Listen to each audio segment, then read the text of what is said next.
სალამი, მოგესალმებით. ვაგრძელებთ ჯონ მაკარტურის საუბრების ქართულ ენაზე ატვირთვას. ეს არის ბიბლიური კითხვები და პასუხები. ჩვენ 66-ვე ნაწილს ვამთავრებთ, რომელიც 2017 წლის 20 აგვისტოს იქნა ჩაწერილი. მიაქცეთ ყურადღება, 17 წელი სადღაც 8 წელი გვაშორებს და უკვე ტრანსგენდერული ეს პროგრამა დღის წესრიგი უკვე თავზეა მოხვეული ბევრგან და ეს პიროვნებაც რომელიც კითხვასვავს მასწავლებელია და მას აინტერესებს თუ როგორ უნდა მოიქცეს ამ შემთხვევაში, როცა ეს მოთხოვნილებები უკვე სკოლაში ჩემოდის.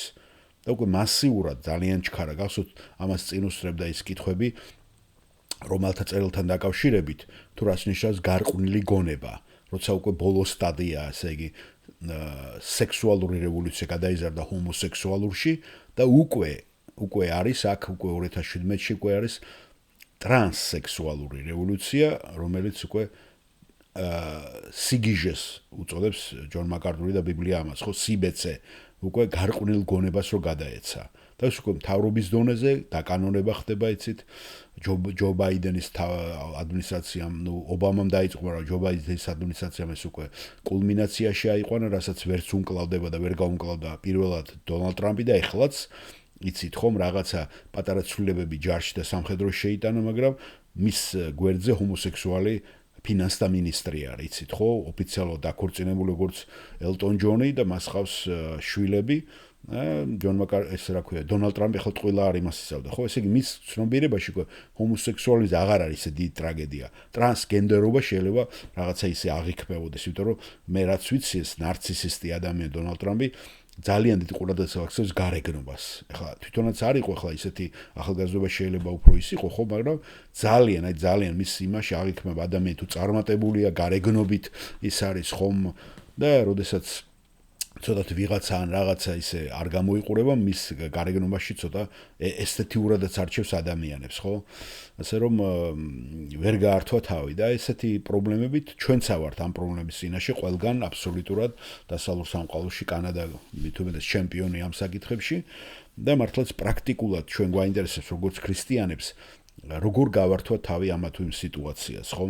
და ღმერთი გვეუბნება ჩვენ ბიბლიიდან რომ მხოლოდ მაშინ ჯანყდება ქრისტიანი და უარს ამბობს დამორჩილებაზე, როცა ამბობენ რომ იესო ქრისტე დაიგმოს. როცა იესო ქრისტე დაიგმოს და ამაზე უარი ეთქვას. გასვოთ მოციქულებმა რა თქვეს და აღარ დაუჯერეს მათ. მაგრამ ხმლით და იმით კი არ გამოსულან, არა, უბრალოდ უარი ამის შესრულებაზე არ დაემორჩინენ. ეს არის ქრისტიანისთვის მაგალითი, ბიბლიური მაგალითი. და დანარჩენ სიტუაციაში ჩვენ უნდა ვიყოთ ძალიან გამჭრიახები და ბრძენი, რათა გავართვათ თავი, იმიტომ რომ სამსახურია და ჯონ მაკარტურიც ამას ამბობს, რომ ჩვენ არ ვართ, რა ქვია, ჯვაროსნი მოლაშქრეები, რომ ადამიანებს ვიღაცას თავში რაც კუკლუს კლანი. აი კუკლუს კლანის კითხვა ხო უძღოდა წინ ამას. ნახეთ, რა დონეზე მივიდნენ, როცა მათ წამლავდნენ ამ იმითი და ჩვენი მართლმადიდებლებიც ახლოს იყვნენ, როცა ტაბურეტკები წამოვალეს და ტაბურეტკებით გაუსწორდნენ იმათ, ხო? რომ ეს არ არის გამოსავალი. ეს არის ექსტრემალური, რომელიც სატანა უფრო დიდ სოდვაში ჩაგადენინებს ფეხს, ხო? კაც მოგაკლევინებს. და არც ის არის მეორე, რომ ხარი დაუჭიროთ და კენჭი უყაროთ და კენჭი და ხმა მივცეთ დაუშვათ ამ კანონების მიღებას და უფლებებს, ხო? ასე რომ სიბრძნეა აქ ძალიან დიდი, რომელზეც იესო მიგვითითა, რომ ვიყოთ უმანკოები როგორც მტრედი და ბრძენი როგორც ასპიტნი. აი მოусმინოთ ახლა კითხვის დამსმელს და ასევე იმორე. კითხვას ასოს, მგონი აზიელია, მე რაც ვნახე, სურათსაც დაგიდებთ იქა. და ბატონ ჯონის პასუხს. ქრისტიანი უნდა დაემორჩილოს მთავრობას ტრანსგენდერული დღის წესრიგის მოთხოვნებში. გამარჯობთ პასტორ ჯონ, მე მქვია იმორე. გმადლობთ რომ გვაქვს საშუალება რომ დავსვათ კითხვები. დიახ, გისმენთ იმორე. გამარჯობა, ჩემი კითხვა მდგომარეობს შემდეგში. მე ვარ საჯარო სკოლის პედაგოგი და ცოტა ხნის წინ მომიწია ტრანსგენდერის სტუდენტების საგანმანათლებლო კოდექსის ციტატად გადამზადება. ციტატების გადამზადება. იცით ხომ, ყველას უტარებენ ტრეინინგებს, რომ ეს მიმართვები სწორი იყოს და სწორად მიმართოთ ამ ადამიანებს, რომლებიც მაგალითად არ იღებენ, როცა მამაკაცთან ქალს უწოდებ მას. და ეს ქალბატონი ამბობს ზუსტად ამას, რომელიც გთხოვს, რომ ჩვენც დავადასტუროთ მათი გენდერული იდენტობა, რასაც ისინი თავიანთ თავს უწოდებენ. გასულ წელს მაგალითად მყავდა ერთი მოსწავლე, რომელიც ქალი იყო. და როდესაც ის მამაკაცად ჩვენ მოგვევლინა, აღარ ვიცოდი მე როგორ მიმემართა მასთვის. მამრობითი სახელით თუ ქალის სახელით, რომელიც მას ჰქონდა. და ჩემი კითხვა, როგორც ქრისტიანი, როგორ უნდა დავემორჩილო მთავრობას და შევინარჩუნო ჩემი რწმენა ასეთ სამუშაო გარემოში. მადლობა კითხვისათვის იმორე, დიახ, მე მესმის თქვენი პოზიცია და უბრალოდ გეტყვით. და შესაძლოა ეს ყველაზე ზუსტი იყოს ჩემთვის მაგალითად, პირადად ჩემთვის, მე როგორ მოვიქცევოდ. თქვენ იცით ჭეშმარიტება, თქვენ იცით სიმართლე. თქვენ იცით ეს ბიჭია თუ გოგოა, თქვენ იცით ეს. თქვენ იცით რომ ღმერთმა დააწესა მამაკაცი და ქალი. ასე შექმნა ისინი. მამაკაცად და ქალად. და თქვენ ისევე ალბათ იცით რომ ტრანსგენდერი ადამიანების 80% თვითკვლელობით ასრულებს თავის სიცოცხლეს. ან მათ კლავენ.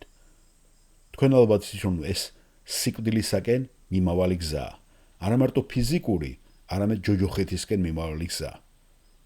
ასე რომ თქვენ უნდა იპოვოთ ნებისმიერი საშუალება, რათა დაეხმაროთ ამ პიროვნებას, რომ სიცრუეში და ტყუილში არ იყოს. მაგრამ ეს უნდა გააკეთოთ სიბრძნით. ეხლა არ ვიცი თქვენ როგორ განახორციელოთ ამას თქვენ სკოლაში. მაგრამ არ ამგონია რომ ფედერალური მთავრობის წინაშე თქვენ რაიმე ვალდებულება გქონდეთ გაავრცელოთ დამანგრეველი ტყუილი. ეხლა ეს არ ნიშნავს რომ სკოლაში წახვიდეთ, აიღოთ ანტიტრანსგენდერული პლაკატი და გამოაკრათ თქვენ სასწავლო თქვენს კლასში.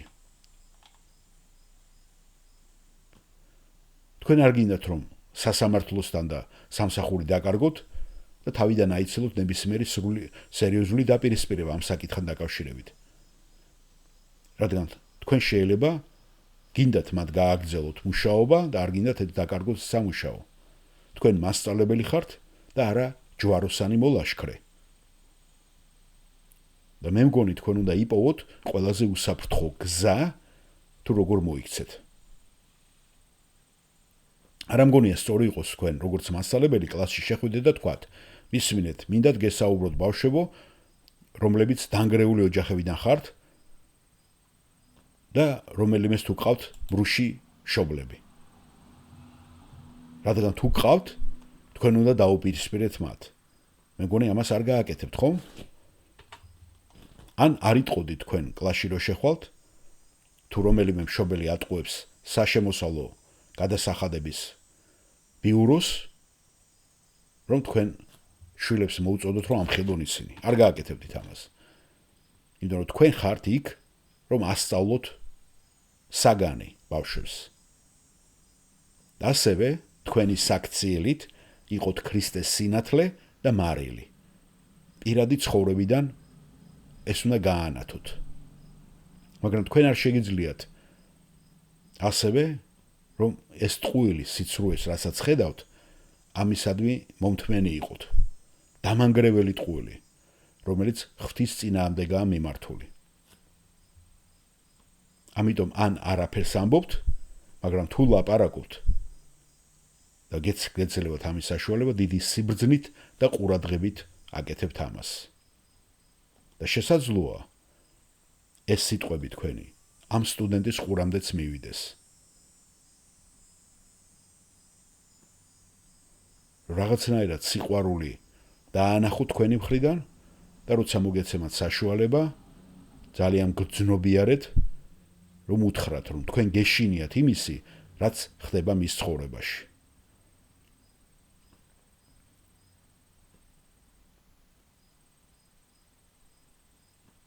მე არ ვფიქრობ, რომ თქვენ შეგიძლიათ სრულად აიცილოთ თავიდან გულწრფელობის შედეგები, მაგრამ შეიძლება მინიმუმამდე დაიყვანოთ, რომ ტყუილი არ თქვათ და არ ჩაებათ ამ თვალთმაქცობაში.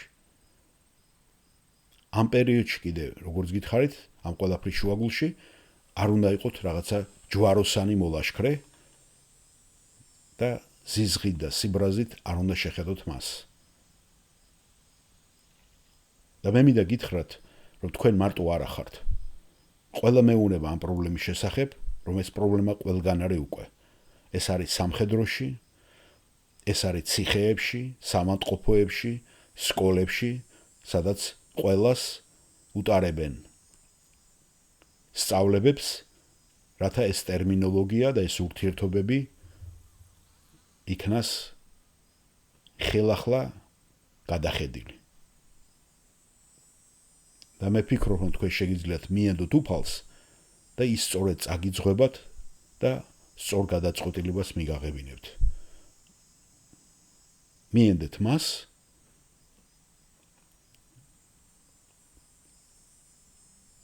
და ის მოგაწვდით ამა თუ იმ სიტუაციაში როგორ მოიქცეთ. კარგით? გმადლობთ.